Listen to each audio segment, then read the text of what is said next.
retrouve dans une arrivée livresque qui est plus grande que moi. Regardez, presque. C'est absolument énorme. Cette vidéo va durer 10 000 ans. Je vais vous expliquer.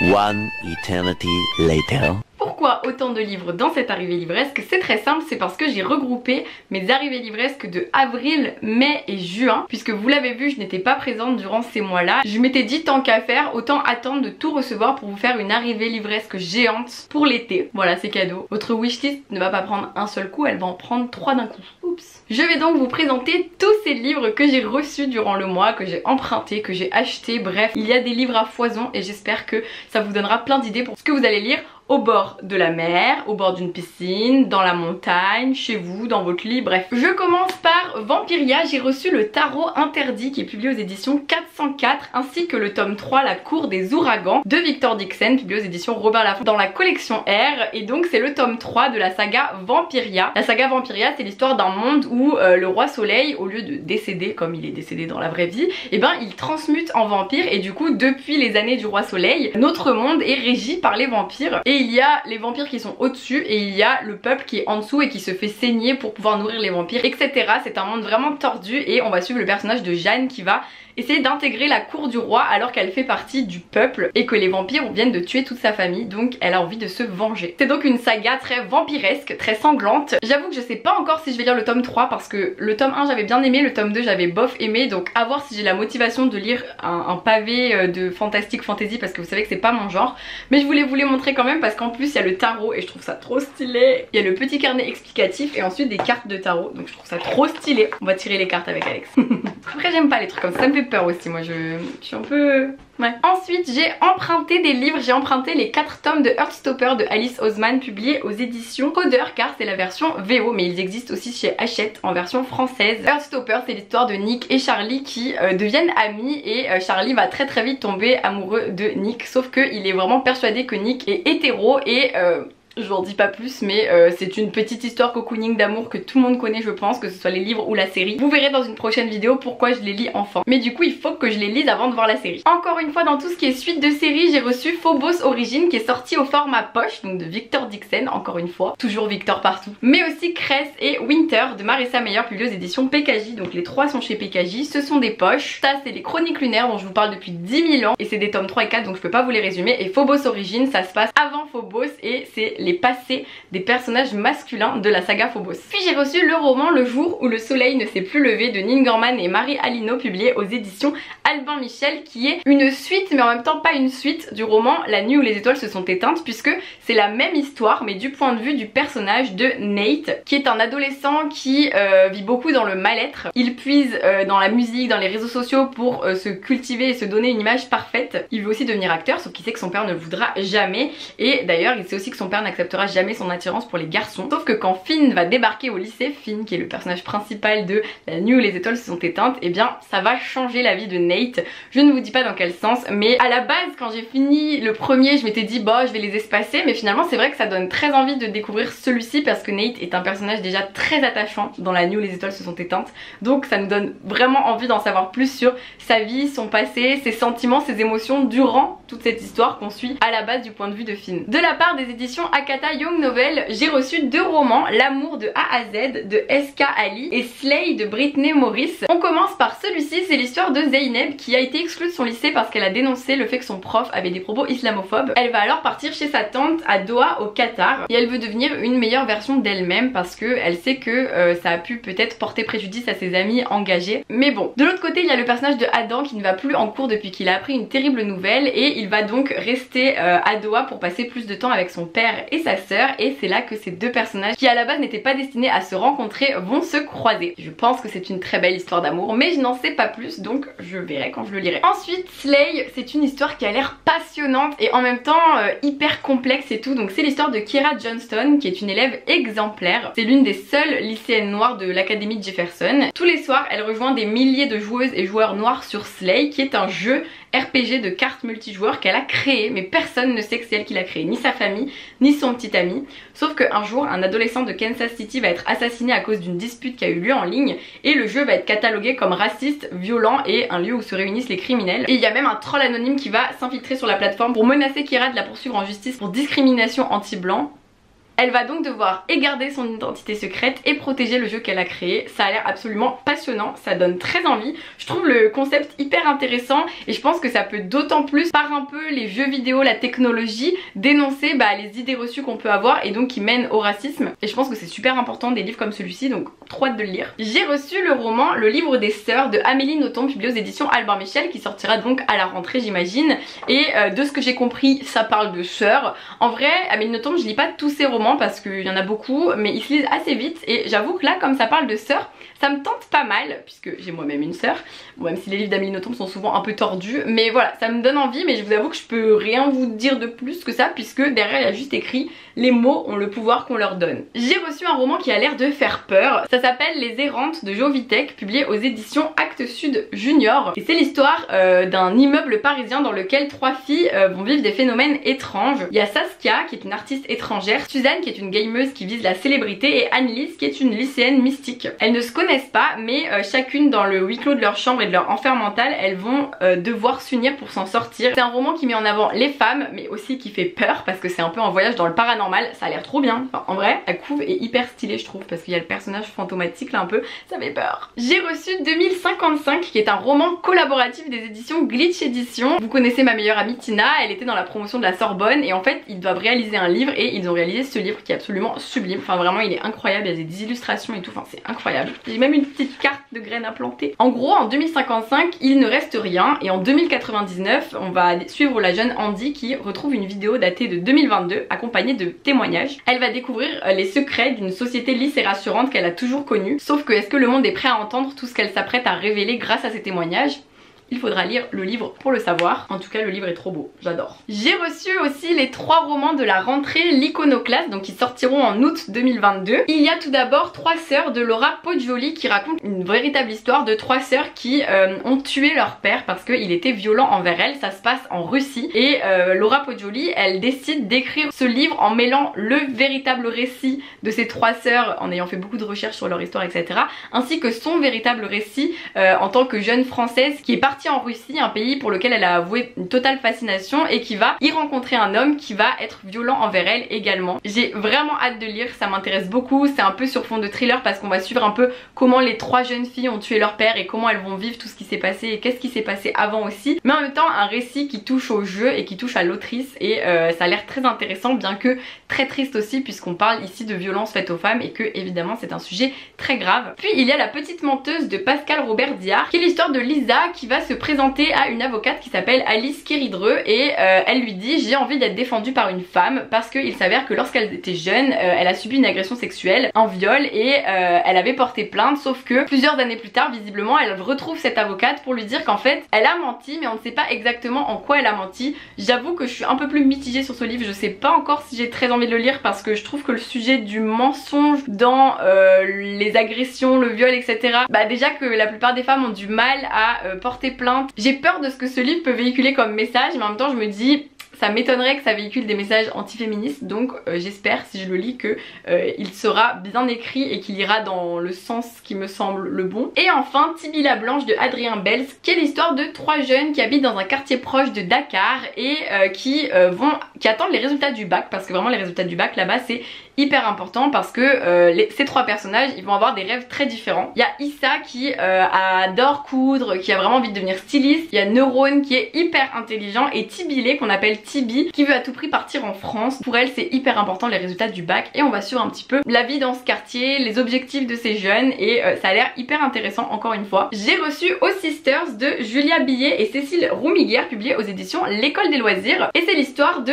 Janig et Macha qui vont soudainement apprendre qu'elles sont sœurs. Elles ont 16 ans, l'une vit près de Narbonne au milieu des vignes et s'ennuie dans son école de secrétaire, et à des centaines de kilomètres de là, Macha elle est dans un lycée militaire pensionnaire. Ça se passe en 1974 et leur grand-mère va leur proposer de se rencontrer au Camp du G, une communauté hippie qu'elle a fondée dans les monts d'Arrée. Elles vont donc toutes les deux y aller pour se rencontrer, pour vivre des folles aventures. Ça a l'air assez loufoque et en même temps ça fait envie. Je pense que c'est super frais pour l'été, mais j'avoue que j'en sais pas plus. Oh mais il est dédicacé, trop mimi. Puis j'ai reçu L'Aube est bleue sur Mars de Florence Hinkel, publié aux éditions Nathan. C'est l'histoire de Esther qui a 22 ans et qui a fait de grandes études d'astrophysique. car elle a voulu se réfugier dans les étoiles lorsque sa sœur a disparu et que ça l'a bouleversée 12 ans plus tôt. Elle va rencontrer Hugo, mais c'est au même moment où elle va candidater pour faire le premier voyage habité de la planète rouge et elle a vraiment envie de réaliser ce rêve. J'en sais pas plus, mais ça a l'air d'être un roman sur la conquête spatiale et ça, vous savez que j'adore puisque je suis une grande fan de Phobos.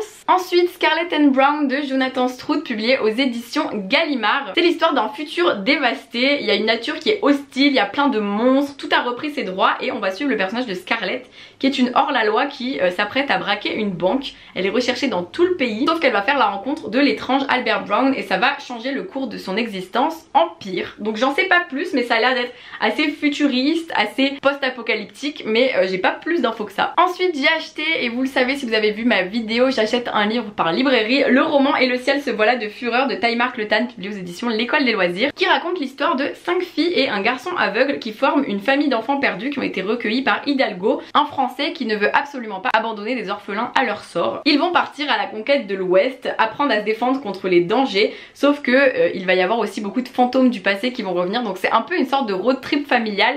Ça a l'air assez touchant, poignant, assez sombre, mais en même temps moi je trouve que la couve fait trop envie, donc je suis ravie de l'avoir acheté. Puis j'ai reçu le nouveau roman de Célia Samban, Au cœur aidant, publié aux éditions Hachette, qui raconte l'histoire de Laurie qui a 19 ans, Elliot qui a 15 ans et qui tous les deux jonglent entre les cours, les amis ainsi que les soins à donner à leur mère qui est gravement malade, sauf que ils s'épuisent et un jour ils vont rencontrer Xander, un auxiliaire de vie qui va leur prêter main forte et surtout leur faire comprendre que pour prendre soin de leur mère il faut aussi qu'ils pensent à prendre soin d'eux, qu'ils pensent à eux avant tout, et je pense que c'est une histoire très touchante, surtout vu tous les avis positifs que j'ai vu passer. J'ai reçu ensuite Même les araignées ont une maman de Alain Gagnol, publié aux éditions Cyrose, car il a gagné le prix RTS littérature ado. Je devais travailler avec eux cette année mais mes problèmes de santé font que je n'ai pas pu, mais l'année prochaine on travaillera ensemble et c'est le livre qui a gagné le prix. C'est une histoire assez sombre et énigmatique, c'est l'histoire de Thomas qui ne dort plus parce que son chat a disparu et il y a un tueur d'animaux qui sévit en ville, et un jour il va voir une silhouette dans la rue et il s'avère que c'est Emma, sa voisine. Ce qu'il ne sait pas, c'est qu'Emma est télépathe, qu'elle a ce don extraordinaire qui pourrait les mener au tueur, sauf que ça pourrait aussi mener le tueur jusqu'à eux. Donc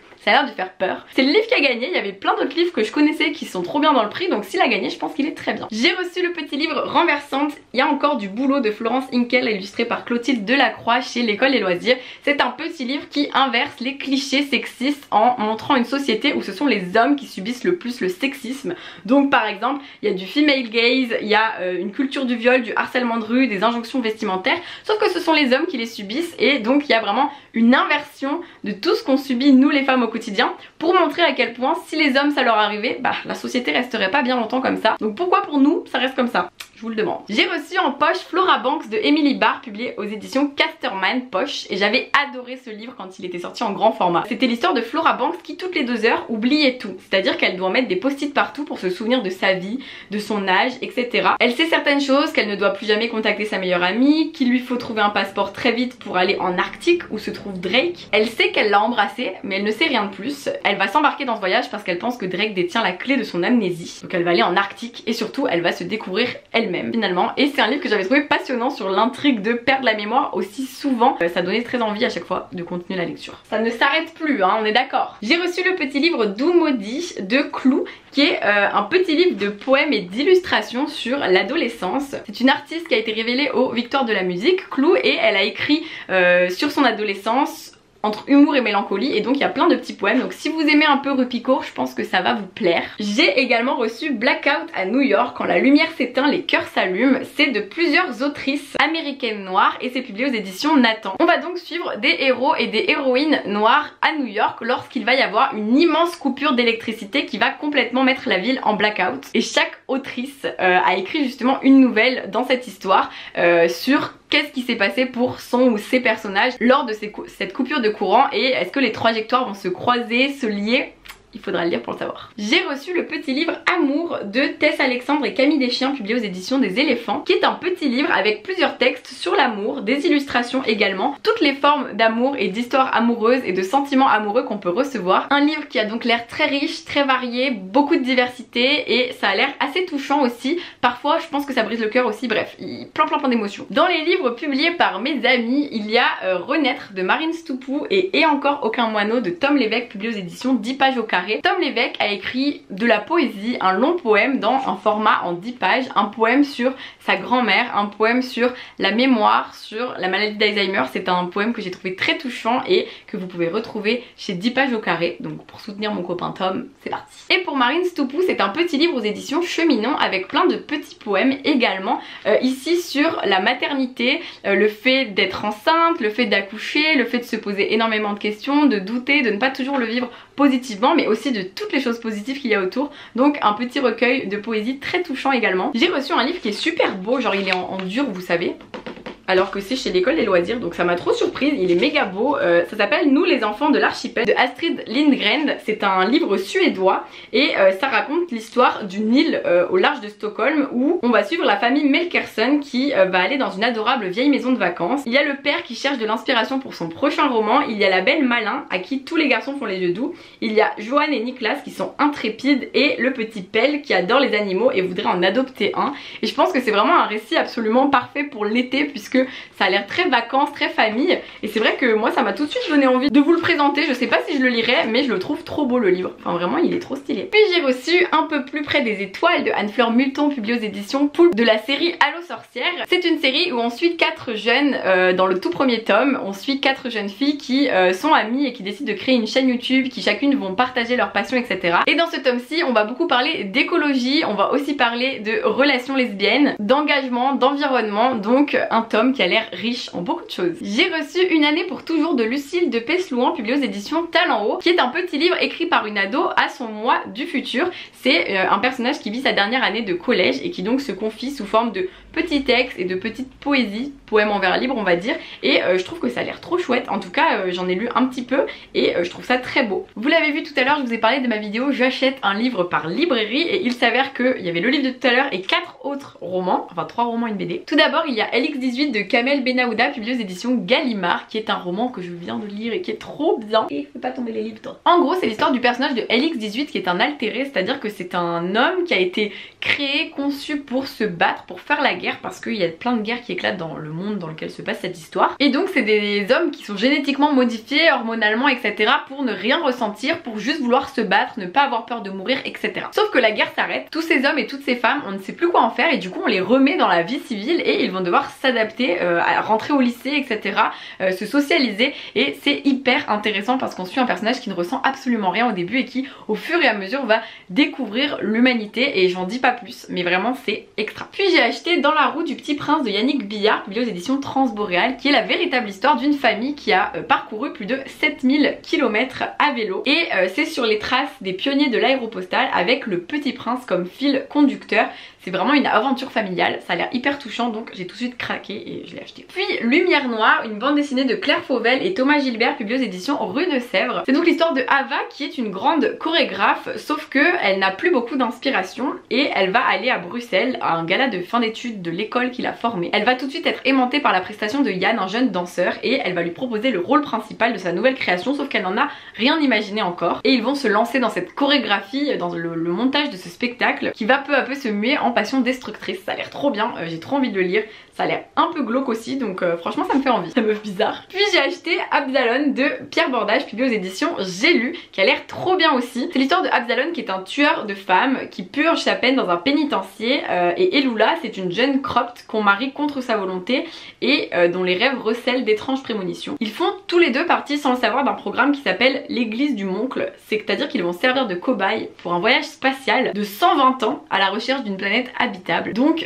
beaucoup de personnes qui viennent de prison, qui ont commis des crimes, etc., qui vont être envoyés dans ce vaisseau pour aller conquérir une nouvelle planète. Sauf qu'il faut qu'ils survivent à toute la tourmente politique de ce monde au bord de la rupture, et d'ailleurs qu'ils survivent ou pas, puisque 120 ans de trajet, vous vous doutez bien que ceux qui partent ne seront pas forcément ceux qui arrivent. Le libraire m'a conquise en tout cas quand il en a parlé. On arrive à la fin, wouhou. De la part d'Actes Sud Junior, j'ai reçu 2 petits livres, vous savez, La pointe du compas de Anne Rebinder et Je ne dirai pas le mot de Madeleine Assas. Celui-ci c'est à propos du genre en fait, de la manière dont on vit son genre, des dictates imposés par la société aux filles, de la manière de s'habiller, etc. Donc ça a l'air assez intéressant. Et celui-ci c'est sur l'histoire de 2 meilleurs amis qui soudainement vont se rendre compte qu'ils ne portent plus le même regard l'un sur l'autre, et que bah s'ils prennent le risque de s'avouer ça, est-ce que ça va pas changer toute leur relation? Donc ça a l'air d'être une histoire d'amour. Le livre bleu de Nebo de Manon Stéphane Ross, publié aux éditions Actes Sud du Nord également. Et c'est l'histoire donc de Dylan qui a 14 ans et avec sa mère ils ont survécu suite à une immense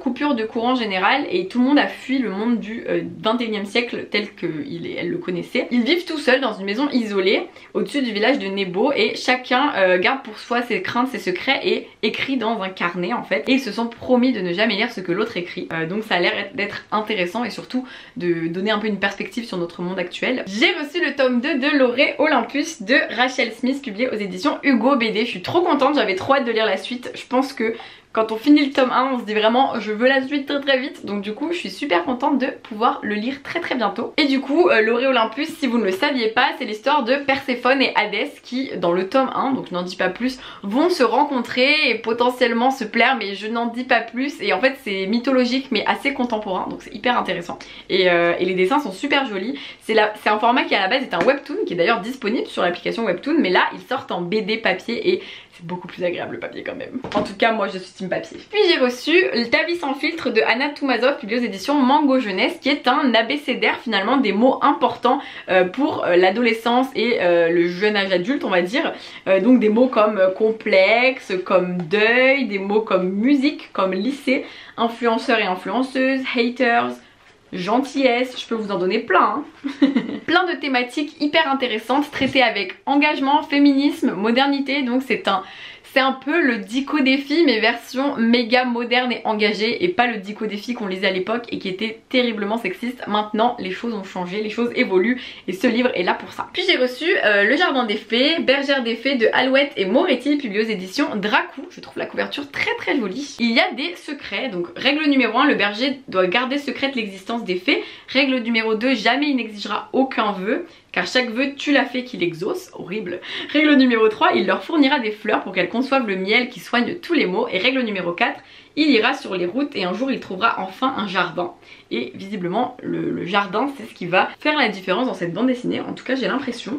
Je trouve que les illustrations sont très sympathiques, donc ça a attisé ma curiosité. Et comme j'avais beaucoup aimé la BD Le Grimoire d'Elphie de Audrey Alouette, je suis persuadée que c'est encore une très chouette histoire. Enfin on arrive à deux choses. J'ai reçu 4 livres dans une box Cube. En fait c'est un coffret, le coffret Feel Good de la marque Cube, si vous connaissez pas Cube, voilà. Là c'est vraiment une box que je n'ai pas encore ouverte, je vais l'ouvrir avec vous, ça fait genre 3 mois qu'elle est fermée dans mon appart. Ma soeur elle me dit mais comment tu fais pour pas l'ouvrir, et j'étais en mode bon tu sais moi les colis Bref, premièrement j'ai reçu 4 livres dans la box, le coffret Feel Good avec plein d'autres goodies. Vous pouvez les retrouver sur mon compte Instagram. Si vous ne me suivez pas sur Instagram, c'est le moment. J'ai donc reçu Je suis ton soleil et Quelqu'un qu'on aime en version poche. Donc je les ai déjà, faudra que je vous les fasse gagner sur Insta, sur YouTube, je verrai. Mais du coup 2 romans pépites à lire, mais je vous en ai déjà parlé 20 millions de fois. Donc si vous ne savez toujours pas que ce sont des coups de cœur pour moi, je ne sais plus quoi faire. Je suis ton soleil, c'est une jeune adolescente qui vit son année de terminale de manière un peu compliquée vis-à-vis de ses parents, de ses amis, de sa meilleure amie, des sentiments qu'elle peut commencer à éprouver. Bref, c'est vraiment une histoire très familiale, très lumineuse et pépite, ça fait pleurer, ça fait sourire, bref. Quelqu'un qu'on aime, ça fait pleurer et sourire aussi parce qu'on suit un jeune qui va faire à son grand-père un road trip pour qu'il se souvienne de certaines choses parce qu'il commence à perdre la mémoire. Et sur leur chemin, ils vont prendre certaines personnes en stop qui vont rejoindre leur road trip et c'est vraiment une histoire absolument merveilleuse, hyper touchante. Génial.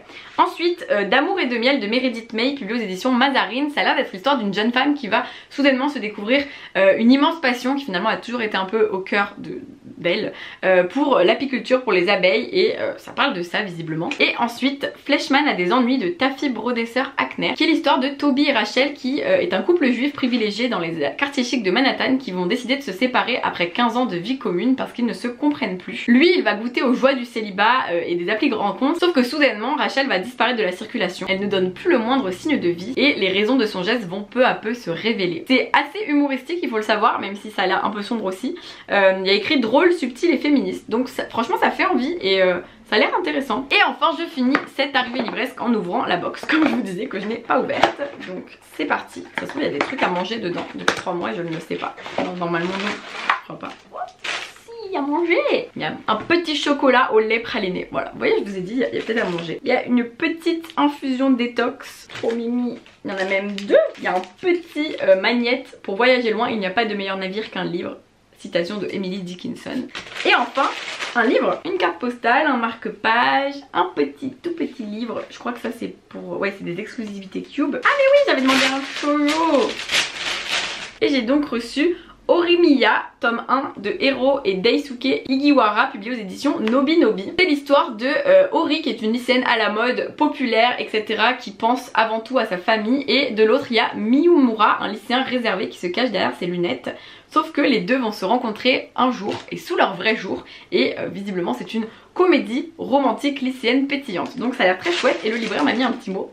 Shoujo oui mais pas que, des personnages justes et profonds, une réflexion sur la différence et l'absurdité du jugement de l'autre, sans compter l'humour omniprésent, une série vive et fun qui bouscule les codes du genre avec douceur et tendresse. Merci Timothée pour ce choix et bah écoutez, un nouveau manga que je n'avais pas, donc bien joué et j'ai hâte de le découvrir. J'avais demandé un manga, j'avais complètement oublié. Alors, je vous dis que ça fait 3 mois qu'elle est là. Bref, cette vidéo interminable se termine enfin. J'espère que ça vous a plu, que ça vous a donné des envies de livres à lire pour cet été, pour plus tard, peu importe. Dites-moi dans les commentaires s'il y en a que vous me recommandez de lire déjà parce que vous les connaissiez déjà ou autres, et dites-moi ceux qui vous font le plus envie. N'hésitez pas à vous abonner si mes vidéos vous plaisent, n'oubliez pas puisque nous approchons dangereusement des 100 000 abonnés et c'est aussi effrayant qu'excitant, qu'exaltant que waouh. Je vous fais plein de bisous, je vous dis à très vite pour une prochaine vidéo, passez de très belles lectures d'ici là et passez un très bel été surtout.